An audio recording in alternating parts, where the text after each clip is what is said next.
वो साल 2022 था जब इंग्लैंड ने हमें 10 विकेट से हराया था। फिर वो साल 2023 आया जब ओडीआई वर्ल्ड कप में 19 नवंबर को भारतीय क्रिकेट फैंस के सपने टूट गए थे। लेकिन ये साल 2024 है जहां पर हमने नॉकआउट में पाकिस्तान को कराची भेजा, सुपर 8 में ऑस्ट्रेलिया को हमने एडिलेड भेजा हराकर, और अब जिस इंग्लैंड ने हमें 10 विकेट से हराया था उसे 68 रनों से हराकर उसके ट्रॉफी के सपने को तोड़कर फाइनल में रॉयल एंट्री ली। Ladies and gentleman, this is new India, Rohit Sharma की इंडिया, जो अब फाइनल का आखिरी मुकाबला खेलने के लिए साउथ अफ्रीका के सामने जा रही है। ये मैच आसान मैच नहीं था, क्योंकि इंडियन फैंस इस बात को मानकर बैठे थे कि अगर इस मैच में इंडिया हार गई तो शायद वो दिल टूट जाएगा। वो जो रॉकस्टार मूवी में एक सीन दिखाया गया था कि इस बार दिल नहीं टूटना चाहिए। इंडियन फैंस भी अपने अपने ईश्वर अल्लाह वाहे गुरु को मानकर यही बैठे थे, और रोहित शर्मा ने इस बार जिम्मेदारी किसी को सौंपी नहीं। वो जो नॉकआउट में ऑस्ट्रेलिया ने दिल तोड़ा था या इंग्लैंड ने दिल तोड़ा था, रोहित ने खुद जिम्मेदारी ली, कहा विराट नहीं चल रहे तो क्या हुआ, इस बार विराट पारी खेलने की जिम्मेदारी मेरी है, और अपने दम पर इस मैच को खड़ा किया। 20 ओवर में 171 रन का स्कोर बनाया और बाकी का काम उनके गेंदबाजों ने किया। अब शायद इंडियन फैंस को समझ में आ रहा होगा कि क्यों 4-4 स्पिनर्स ले गए थे, लेकिन आज जब भारत ने इंग्लैंड को हराया तो लोगों के दिल पर सुकून आ रहा है, क्योंकि ये मैच सिर्फ एक मैच नहीं था, ये उस ख्वाब को मुकम्मल करने की तरफ एक बड़ा कदम है जहां पर इंडिया फाइनल खेलने जा रही है। ये बदला था उन आंसुओं का जो हमने साल 2022 में 10 विकेट से हार के बाद गंवाए थे। उन अंग्रेजों से बदला, उस ऑस्ट्रेलिया से बदला, उस पाकिस्तान से बदला, क्योंकि साल 2022 की हार ने हमें तोड़ दिया था। यही रोहित शर्मा उस सेमीफाइनल में चल नहीं पा रहे थे, लेकिन इस बार रोहित का बल्ला चला। 39 गेंदों पर 57 रन की जो ये पारी है, ये आगे आने वाले समय में इतिहास में जरूर याद रहेगी, और लोग बताएंगे कि कोई था जिसने सेल्फलेस होकर वो पारी खेली थी, जो अकेले ही मैच जिताने के लिए काफी थी। फिलहाल इंडिया ने इंग्लैंड को हरा दिया है, इंग्लैंड इस टूर्नामेंट से बाहर हो गई है। रोहित शर्मा ने वही किया जो ऑस्ट्रेलिया के सामने किया था, और ये बताया कि ये अलग बात है कि वो खामोश खड़े रहते हैं, लेकिन सच में जो बड़े होते हैं वो वाकई में बड़े होते हैं। The captain Rohit Sharma, the man, the leader, the myth Rohit Sharma, the one man army Rohit Sharma. Virat इस मैच में फ्लॉप थे।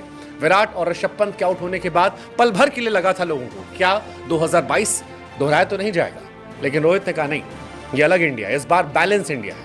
टीम इंडिया में कमजोरियां हैं, दुबे की कमजोरी है, जडेजा की फॉर्म उतनी अच्छी नहीं है, विराट चल नहीं पा रहे हैं, लेकिन आपके पास रोहित है, वो रोहित जो आपको T20 फाइनलिस्ट बना रहा है, जिसने इंडिया के लिए सबसे ज्यादा रन बनाए, जिसने कप्तान के तौर पर इस टूर्नामेंट में सबसे ज्यादा रन बनाए, जिसने अपना बेस्ट ऑस्ट्रेलिया के सामने बचा के रखा था, जिसने सेमीफाइनल में इंडिया को जिताने वाली पारी खेली है, और जिसने अब तक इंडिया को अनबीटेबल बना के रखा है। That is Rohit Sharma, the captain, the leader, the legend, the hitman Rohit Sharma. फिलहाल इंडिया वर्सेस साउथ अफ्रीका 29 जून बारबाडोस में वो मुकाबला होगा, और वो मुकाबला ये तय करेगा कि इंडिया और अफ्रीका में कौन ज्यादा बड़ा चोकर है। वो अफ्रीका जो 32 सालों से एक भी आईसीसी टूर्नामेंट नहीं जीत पाई है, या वो टीम इंडिया जिसने साल 2013 के बाद से एक भी आईसीसी ट्रॉफी नहीं उठाई है। ये 29 तारीख को पता लगेगा कि क्या भारतीय फैंस का दिल बारबाडोस में अहमदाबाद की तरह टूटेगा, या रोहित शर्मा के नाम इतिहास में एक ट्रॉफी दर्ज होगी जो शायद आगे आने वाले वक्त में भारत के महानतम कप्तानों में उनका नाम शामिल करेगी। वैसे रोहित डिजर्व करते हैं, अगर आप आईसीसी टूर्नामेंट्स की बात करेंगे तो रोहित शर्मा डिजर्व करते हैं। रोहित शर्मा ने आईसीसी टूर्नामेंट में भारत के लिए 27 मैचों में कप्तानी की है, जिसमें से 22 मैच वो जीत चुके हैं, 4 मैच वो हारे हैं। हालांकि ये अलग बात है कि वो 4 मैच अक्सर एलिमिनेटर राउंड में हुआ करते थे, लेकिन इसके बावजूद रोहित का विनिंग परसेंटेज 81 पॉइंट समथिंग है, जो टूर्नामेंट के इतिहास के one of the greatest captain में आता है। रोहित शर्मा ने 2023 में भी वर्ल्ड कप में इंडिया को बिना हारे हुए फाइनल में पहुंचा दिया था, लेकिन ऑस्ट्रेलिया के सामने वहां पर हमारी हार हुई थी। 19 नवंबर की वो तारीख, वो जख्म आज भी हम सबके जहन में। लेकिन अब नया साल है, नई उम्मीदें हैं, नई टीम इंडिया है, कप्तान वही है, उसके पास हार का सबक है, और उस हार के सबक के साथ टीम इंडिया उस साउथ अफ्रीका से भिड़ने वाली है जो इंडिया की तरह अब तक इस टूर्नामेंट में हारी नहीं है। हालांकि नेपाल ने साउथ अफ्रीका को लगभग हरा दिया था।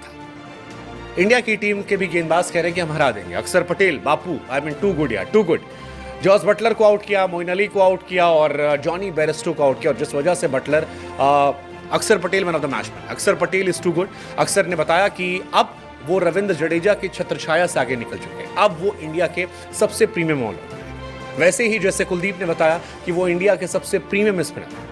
कुलदीप ने आकर एक बार फिर कमाल किया, हैरी ब्रूक, सैम कुरन और क्रिस जॉर्डन को आउट किया और इन दो गेंदबाजों ने जब आपस में 6 विकेट बांट लिए तो शायद वहीं से कहानी तय हो गई थी कि इंडिया की जीत जो है वो पक्की है। 4 ओवर में कुलदीप ने 3 विकेट निकाले, अक्सर ने 4 ओवर में 3 विकेट निकाले और मैच ऑलमोस्ट वहीं से खत्म हुआ, क्योंकि इंग्लिश बल्लेबाजों का स्पिनर्स के सामने जो डर आईपीएल में दिखा था वही डर यहां भी मुकम्मल होकर आया।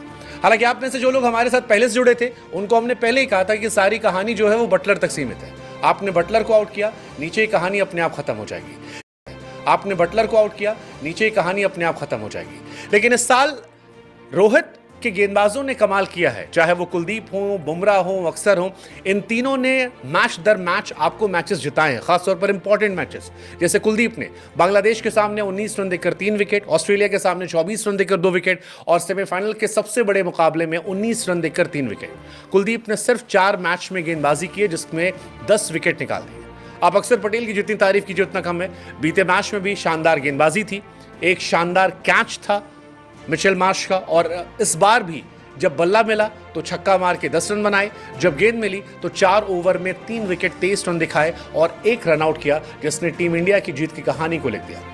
फिलहाल अक्षर पटेल इस टूर्नामेंट में इंडिया के लिए एक बड़े ट्रम्प कार्ड हैं और इंडिया ये उम्मीद कर रही है कि विराट कोहली, रविंद्र जडेजा और शिवम दुबे जब आउट ऑफ फॉर्म है तब बापू और रोहित के बाकी सिपाही जो है वो एक दूसरे को कवर करके इस टूर्नामेंट को जिता लें। भारत के लिए चिंता बस अब एक बात की है कि क्या इंडिया यहां से फाइनल में टीम चेंज करेगी? क्या शिवम दुबे जो पहली बॉल पर आउट होकर गए, जिन्हें आज 6 नंबर पर उतारा गया, क्या उनका रिप्लेसमेंट होगा, या वो जो बड़ी टीमें अक्सर टीम में चेंजेस नहीं करती हैं वही टीम इंडिया करेगी? क्या विराट कोहली ने अपना बेस्ट फाइनल के लिए बचा कर रखा है?